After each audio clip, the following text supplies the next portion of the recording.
Sandiaga Uno minta pelaku usaha di Ambon manfaatkan digitalisasi. Menteri Pariwisata dan Ekonomi Kreatif Sandiaga Uno menekankan bagi pelaku ekonomi kreatif yang bergerak di sektor kuliner agar go digital.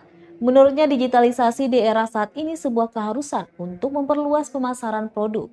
Dia menjelaskan pentingnya digitalisasi produk bagi para pelaku usaha untuk beradaptasi dengan tren di era pandemi seperti ini. Pasalnya wabah COVID-19 yang mengguncang Indonesia telah mengubah arah bisnis yang sebelumnya hanya dengan tatap muka. Dia meminta agar para pelaku usaha bisa menjual produknya di aplikasi digital seperti marketplace lokal. Selain itu, branding dan kemasan menjadi sangat penting untuk bersaing dengan pelaku usaha yang sudah lebih besar.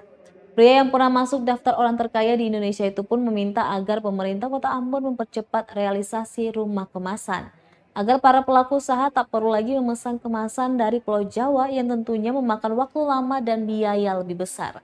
Dia juga menegaskan agar Dinas Pariwisata Provinsi Maluku bisa membantu para pelaku UMKM untuk mengembangkan produknya.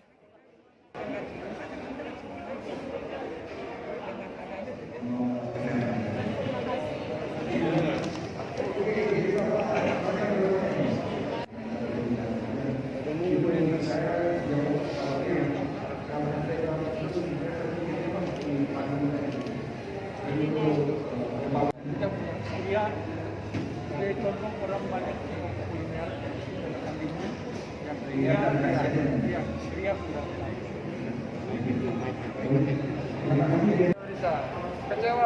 kecewa sekali tidak melakukan. Ini namanya bentuk insubordinasi kalau di Gerindra. Terima kasih sudah nonton. Jangan lupa like, subscribe, dan share ya.